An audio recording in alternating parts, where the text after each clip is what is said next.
Hi, everyone. I'm John Lynn, the founder and chief editor at Healthcare IT Today. We're excited to bring you another in our series of interviews with top leaders in health IT. And today we have two extraordinary guests. We have Joe Gagnon, he's CEO at 1upHealth, and also Dr. Don Rucker, chief strategy officer at 1upHealth. Welcome, guys. Yeah, thanks. Great to be here, John. Thank you. Yeah, so I'm excited for this discussion. I think this discussion will be on fire. I think I had to have the mandatory fire joke, right? Isn't that anyway? Before we dive into fire, Joe, do you want to tell us a little bit about yourself and 1upHealth? Sure. 1upHealth, we're we'll call ourselves a disruptor, sort of enabler in the health IT space, bringing sort of a new way of thinking about how data and interoperability are going to transform the health industry. We do that by building out a cloud platform that allows for the use, movement, compute, analytics against this FHIR data to transform really everything from quality and risk all the way to reimbursement and care. So sort of the next generation data platform for the health industry. Yeah. Well, you've come a long way, so I'm excited to learn more about and educate everyone else on how far we've come and what's still left to be done. Don, I think most in our community know your background at ONC, et cetera. But tell us, why did you choose to work at 1upHealth after ONC? Yeah, as folks know, the ONC implementation of the Cures Act, really of Congress's desire to bring a whole new level of engagement and accountability on behalf of patients using modern technology, was the center point of what we did at ONC. Almost unanimous act of Congress, bipartisan support from President Obama, President Trump, and now President Biden. That all having been said, how do you actually get to do all of this amazing thing, right? How do you get the modern sort of back ends you need to provide all of these consumer front ends, whether that is a front end driven by analytics from a payer, from a provider, from a startup, an established app company. So all of that requires literally a modern back end if we're going to do this all in real time. And looking around, that was obviously what I'm most interested in doing. And 1Up is unique in having, thought through what it takes to have a modern cloud scalable backend to do all of this. So pretty exciting and on some level sort of obvious. Yeah. So Don, you kind of talk about this, like, where are we at in FHIR being that standard, and then also provider, health IT vendors being able to provide this modern infrastructure and really a foundation to be able to access the data and make it accessible for people to actually use it. Where are we at on all that? Yeah, well, that's a big question, but let me throw out a couple of quick things here for folks to think about. So, I've been doing health IT since the mid-1980s, arguably earlier, depending on how you count. And this is really the first time that we have an elegant computable standard that sort of comports with the rest of modern computing, right? So all the software stacks that are on our phones, front ends, back ends, they all use JavaScript object notation.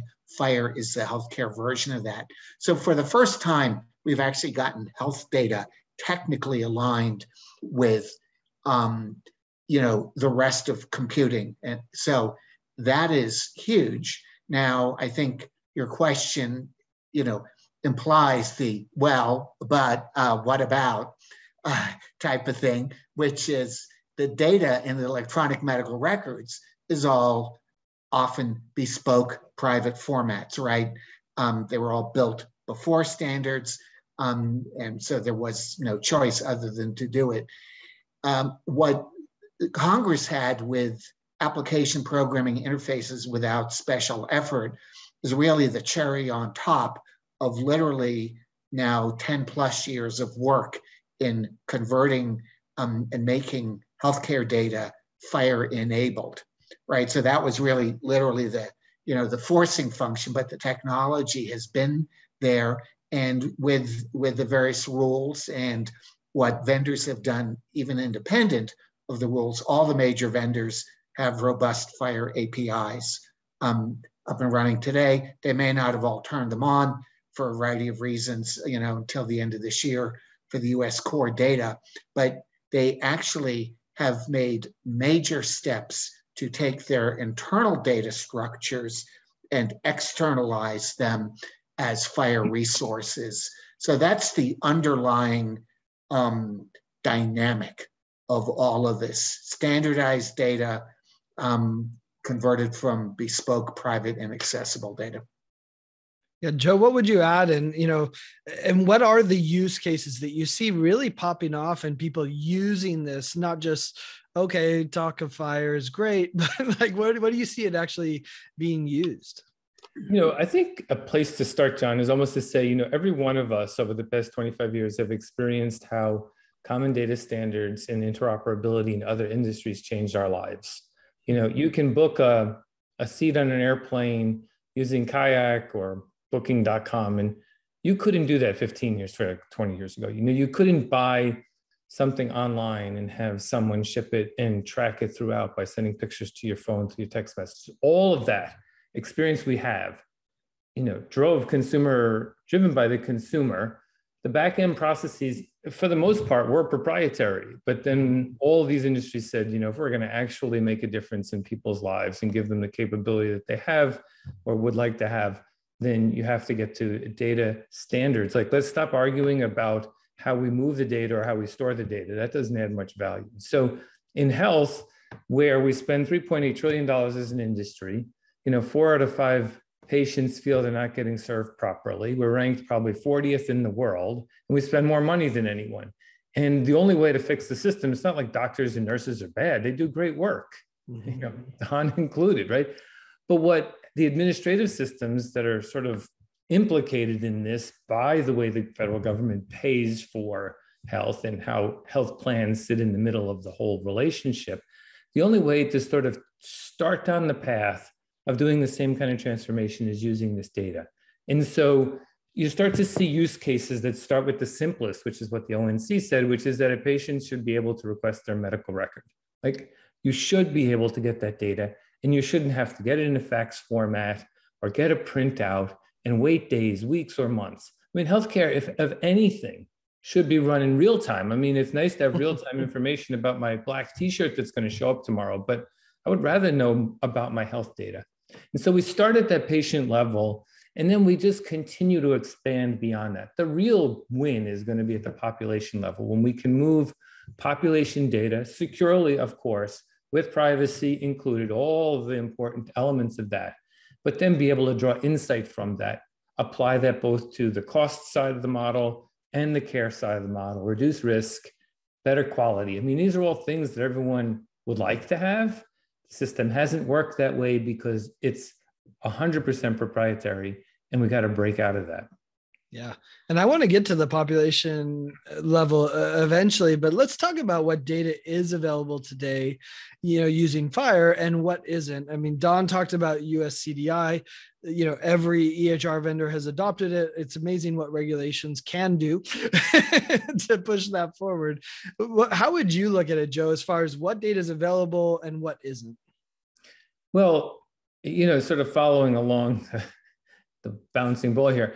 So far, what's available is the stuff that the government has asked, either a plan or a provider to make available. We haven't stepped in front of this yet. So right now, the majority of the FHIR data comes from health plans who have to take their Medicare and Medicaid patient data, claims data specifically, all the way down to that resource level, and make that available for the patient to access.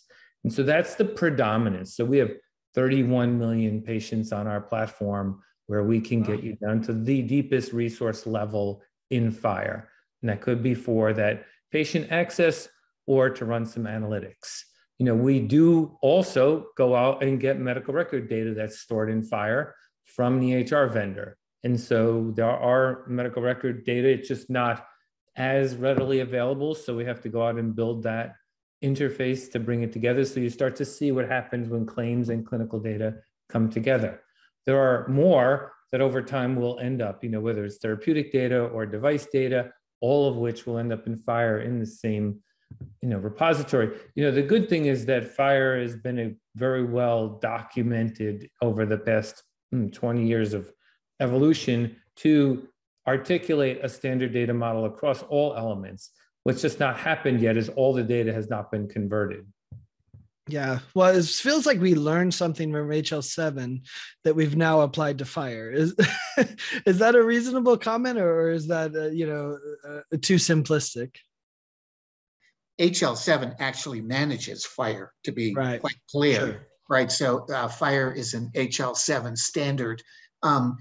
Clearly the standards construction world that HL7 has employed has been fully used in sorting out the FHIR issues over these last number of years. That's, I think, what makes FHIR powerful.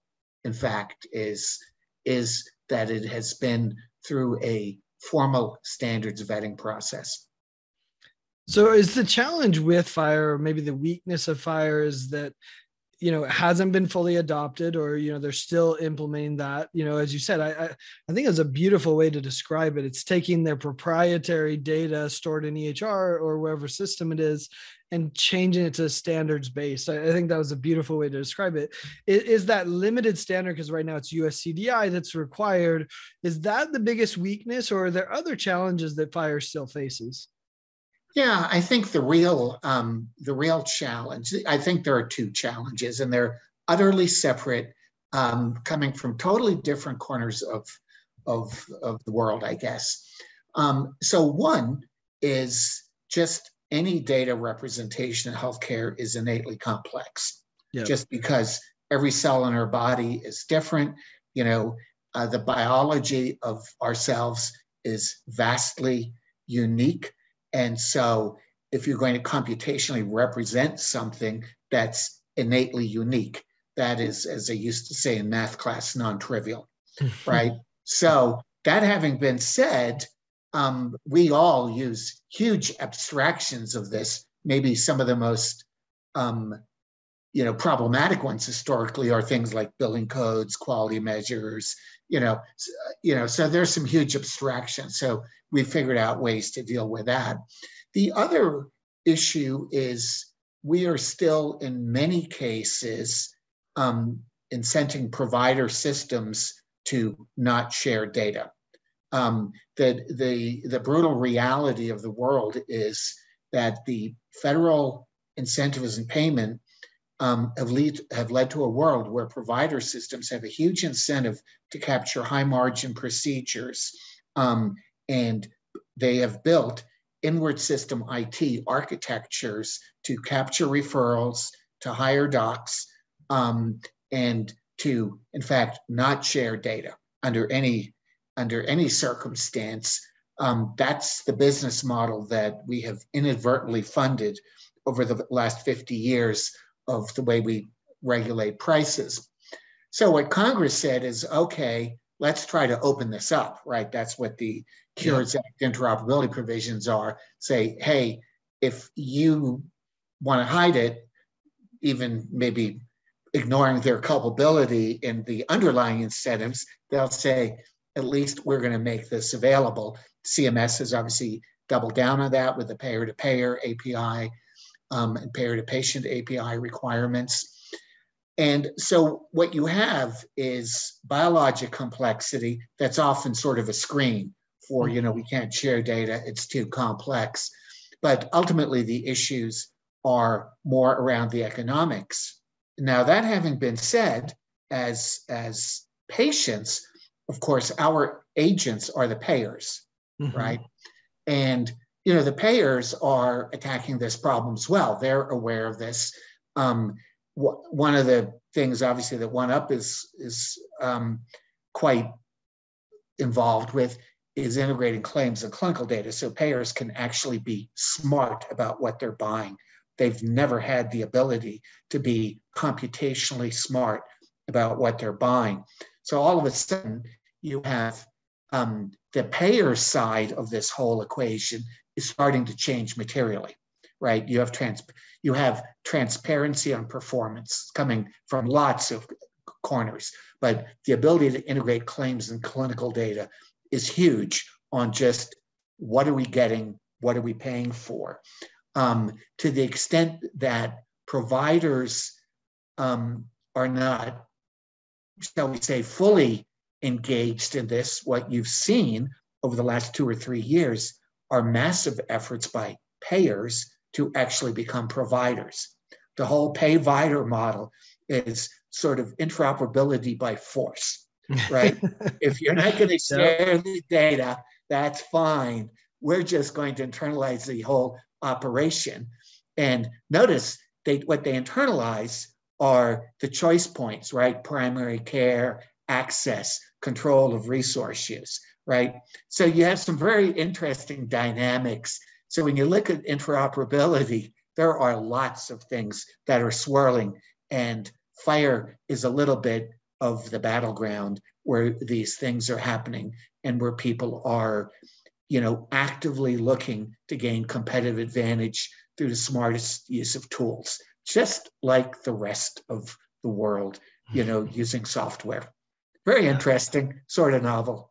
Yeah. Well, it is a challenge, right? I mean, it goes back to what Joe said, trillions of dollars spent on healthcare. And so we say, okay, well, we should be spending less. But I don't hear anyone that wants to get paid less, right? Like no one's volunteering for that. Well, that's a problem. Well, that's what markets are about. Right, exactly. You may not want to, we all want to earn more money, I suppose, or 99% of people, but 100% of people don't want to give us more money. So, markets balance out needs and wants. Yeah, the opportunities will get created in a disruption. And so new businesses get formed that we never saw would be before. And they redefine expectations that the consumer ultimately. So in health, ironically, without a patient, there's no industry. Yep. But the patient has limited voice.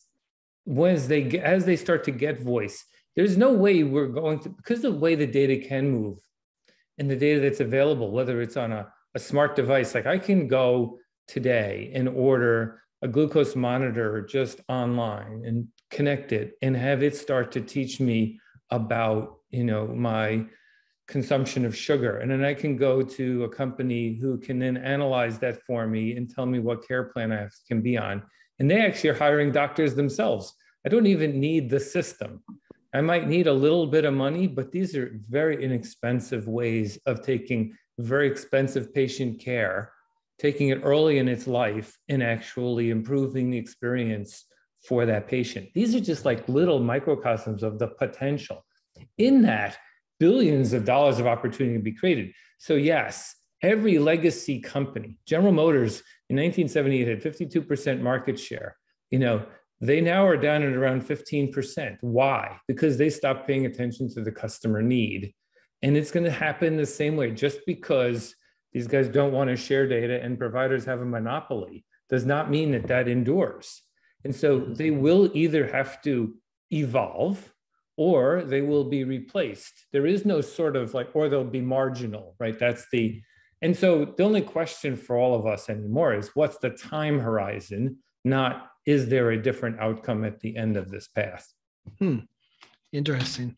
Well, I'm sure we could talk economics of healthcare for a long time, but let's shift gears back to where, something you mentioned, Joe, around kind of population health level approach. I think when most people hear FHIR, they think about individual patient data access, right? FHIR into the provider to pull it down to my, my iPhone or whatever record I'm using to do it, right? Or maybe a doctor requesting your record as part of a transfer, or something like that. So is FHIR really going to play a role at the population health level, and how will that play out? Maybe you can start, Joe.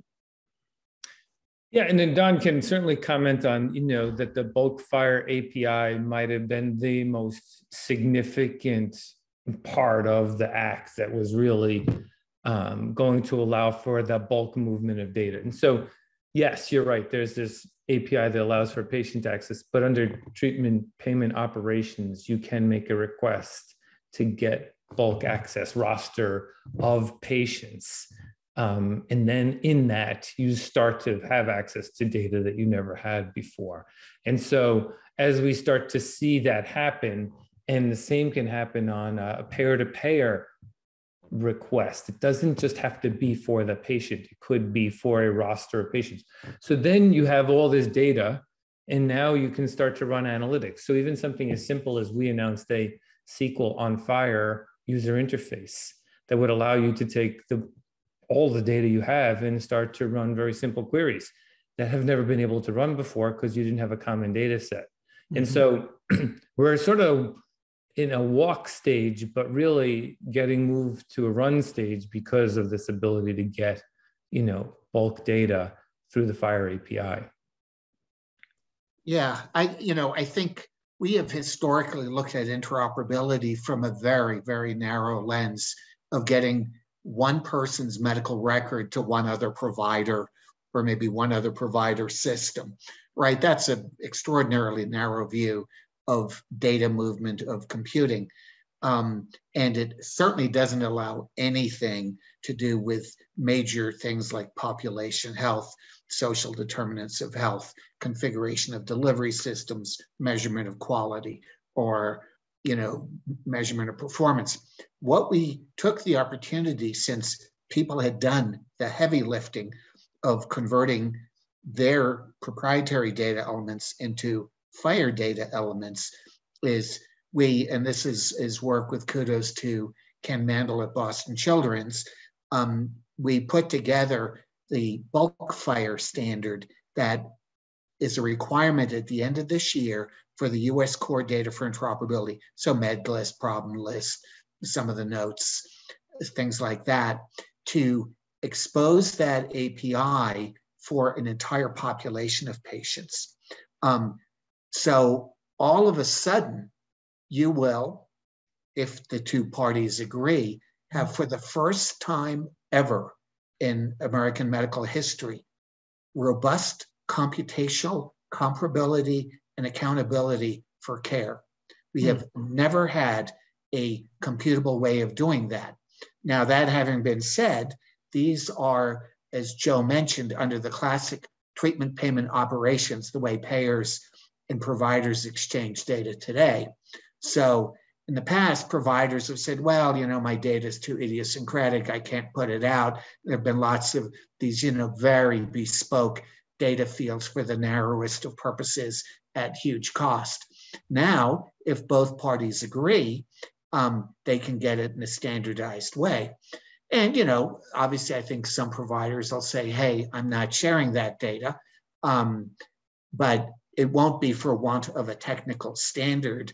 And my guess and assumption and hope is that these things will actually have, win-win contracting, right? Because these are contracts between counterparties that have ongoing business relationship in the, Roger Fisher getting to yes school of negotiation. So I think you're going to see, joint efforts with payers and providers to use this data and to really figure out what works, what doesn't work, and change incentives of all of the parties involved.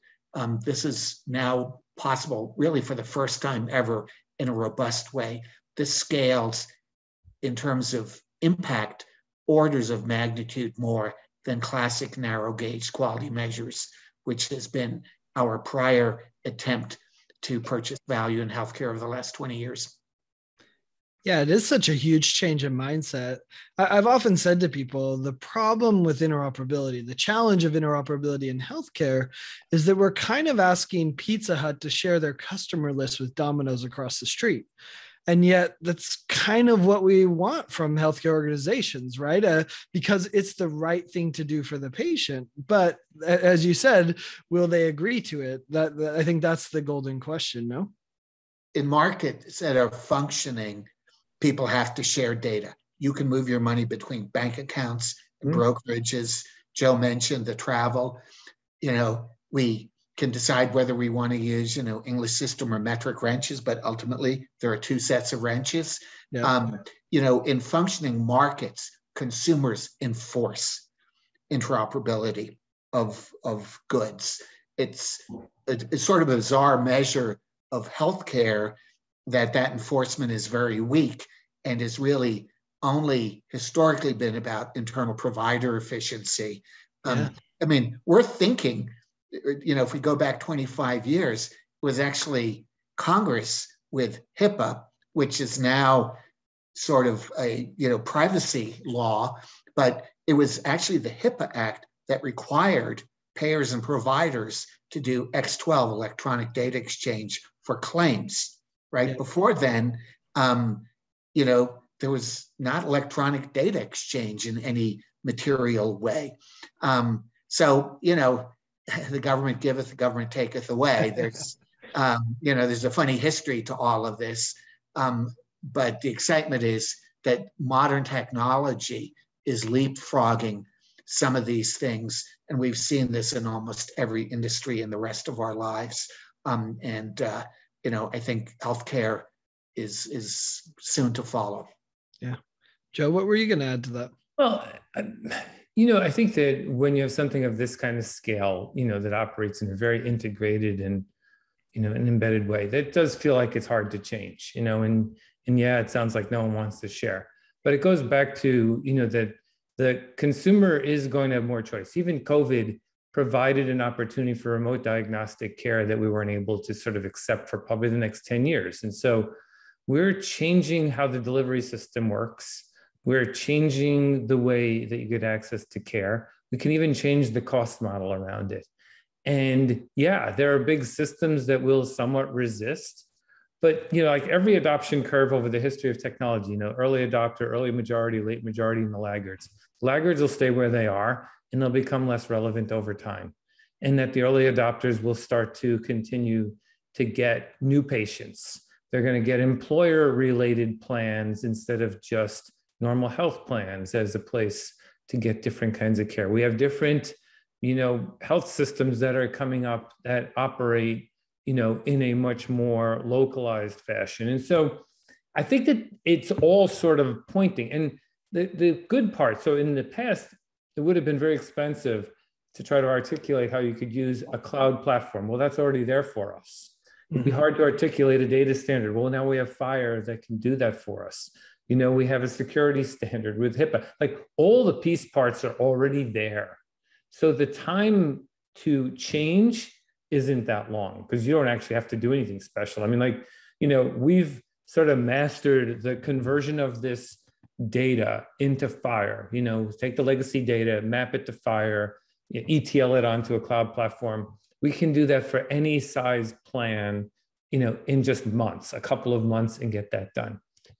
This used to take a year to be able to do something of that magnitude. We can get it down to under a month to be able to convert, tens of millions of members if it was even a plan of that size. So as you start to see that, and then you have the tools that make that data accessible, you start to see the innovators say, wow, we really couldn't do that easily before. So why don't we go do something about it? And in that, opportunity is created on both sides of the equation. Yeah. So as we kind of wrap up, at Healthcare IT Today, we love to talk about successes and highlight successes, right? So, maybe Joe, you could start, and then Don, what is like the best real world success that you're seeing with FHIR? What do you see? And you see it happen, and you're like, wow, that's an exciting case study example of what can be done using FHIR. I think we're seeing interesting dynamics. One of our customers ended up using the FHIR data over the past couple of years to track COVID vaccine rates that were happening that they couldn't see across their data set. We never thought anyone was going to do that. We have another customer who ran a query that sounds like the hello world first programming thing you could ever do. They ran a query of smokers versus non-smokers across their entire Medicare, Medicaid population. They were never able to do that. Wow. We're starting to see, the health plans request of their largest provider that clinical data to combine so they can start to do a better value case assessment. So we're seeing the analytics happen faster now that they're getting this data. So they started because they had to do compliance to meet the government regulation for patient access. And they're like, that's not enough. And they're running with it. And I think that's the early, green shoots of success that we're starting to see. I love it that it's things that they couldn't have done previously. That sounds so odd, right? These are such simple, basic level insights that you can get from data that they haven't been able to. So yeah, it's amazing. Don? Yeah, Don. Yeah, I mean, to me, the real dynamic here is the ability to do stuff real time, right? We've built up this vast business with quality analysis and prior auth that are not real time, because that's sort of what the technology was. When you look today at apps, and some early apps are using the 1UP platform, those APIs are all available on our website if you're a developer and want to see what they look like, so you can start doing that. But the ability to power all of this real time in platforms where you have atomic fire resources, the ability to do any analytics you want and put it out to an API, that's the essence of cloud computing. Every app we expect to be real time on our phone. We've never had that opportunity in healthcare. And now with this type of a platform, we're bringing that opportunity. That to me is extraordinarily exciting and extraordinarily powerful for us as consumers paying for healthcare and us as patients, who have personal medical issues. I'm surprised you don't think the 30-day retrospective claims data is not going to change healthcare. Jokes aside, we can wait a little longer than that if you want. No, I mean, it was what it was, right? As Don kind of pointed out, it was the technology of the time. So, Don, before we finish this, is something coming after FHIR, or is FHIR the standard for the next decade? Like, we had X12, we had HL7V1, V2, we had CCDAs somewhere in there, right? Yeah. Which is kind of an overlap of some. We have FHIR. Is something else coming, or can we bank on FHIR for a while? Well, I actually had to, I chuckled when I saw that question, because I obviously had to ask myself that, and we had to ask ourselves that at ONC when we were putting out a rule, right? I mean, if you're, even vaguely responsible public servants, and ONC is a great team, we had to ask ourselves long and hard. I think the answer to that is pretty straightforward. FHIR is it. And it's not that it's FHIR, it's actually JavaScript object notation. It is having something that is essentially as minimal as possible as a data structure. It's human readable, right? So we're talking about how many brackets, braces, commas, curly cues do you need in order to represent something in computer science? And JSON is pretty much a reduction to the absolute minimum needed to do that. FHIR builds on that. So I think that is that is it. Now, where is there work to be done? Obviously, each of those things to be FHIR enabled, the standards community has to figure out what are the details of putting it in the JavaScript object notation. And, that work is moving quickly. Much of healthcare, this is already done. We have the entire US core data for interoperability. But, there's other fields, other data things where that is still a work in progress in that shift from proprietary to overall, standards-based. The other dynamic here, you mentioned CCDAs, and that brings up the point that a side dynamic here is as speech recognition and text become extraordinarily powerful. I mean, in my practice side, I was involved in building the first Dragon-based EMR back in 1988. Wow. Now, without putting a plug-in for that vendor that's now owned by a big company, starts with an M, speech recognition is absolutely amazing. You just walk up and it's extraordinarily accurate. What does that mean for your audience? It means that the speed of adoption of NLP tools, the same AI ML tools that you can use on the 1UP platform for, other types of analytics, they're also going to be able to process these notes. So there's a very interesting dynamic because FHIR will be turbocharged with text. And it's part of that, where are you doing your analytics? How are you thinking about modern data science? How are you doing that real time?